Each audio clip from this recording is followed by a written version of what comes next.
안녕하십니까. 지난 시간에는 자원 위험과 최소화 방안에 대하여 살펴보았습니다. 이번 시간에는 균형 잡힌 시스템 정의의 중요성에 대하여 살펴보겠습니다.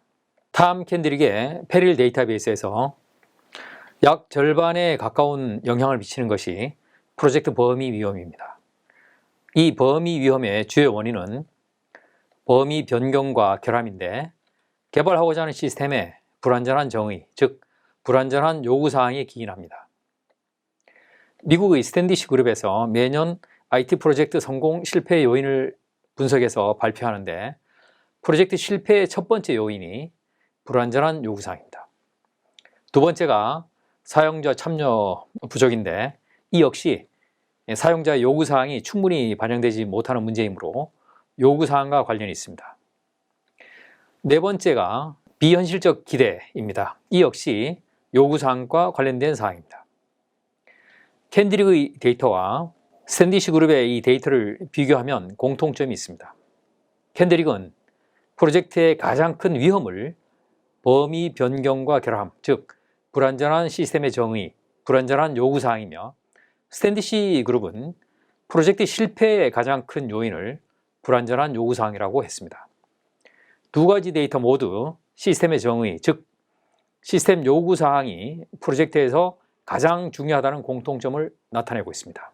그렇다면 프로젝트 수행에서 가장 중요한 개발하고자 하는 시스템의 정의, 즉 시스템 요구사항 정의를 잘하기 위해서는 어떻게 해야 하는가에 대하여 살펴보도록 하겠습니다.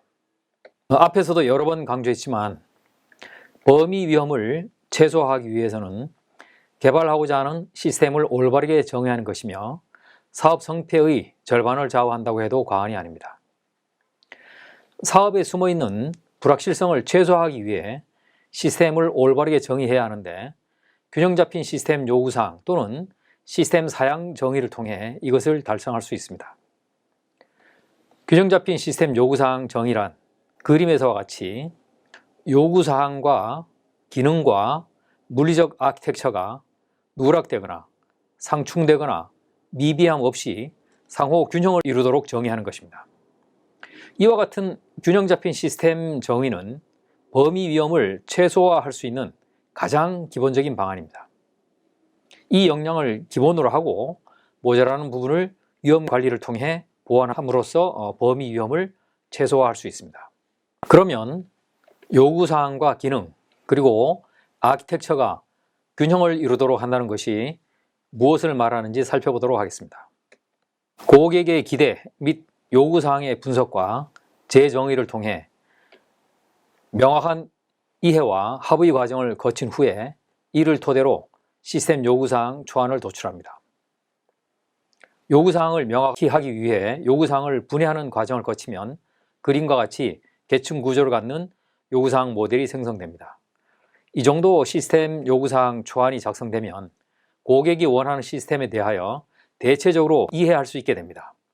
이렇게 생성된 요구사항을 크게 두 가지로 분류하면 기능적 요구사항과 비기능적 요구사항으로 구분할 수 있습니다. 여기서 기능적 요구사항이란 말 그대로 시스템이 수행해야 할 기능과 관련된 요구사항입니다. 비기능적 요구사항이란 기능과 관련된 요구사항을 제외한 모든 요구사항을 말합니다. 성능, 품질, 신뢰성, 서포터빌리티, 메인테너빌리티와 같은 일리티, 그리고 재질, 크기, 수량 등과 같은 요구사항입니다. 다음으로 시스템의 기능을 분석합니다. 오늘날에는 시스템의 기능이나 물리적 아키텍처를 분석하고 정의할 때 모델링을 이용하여 작업을 합니다.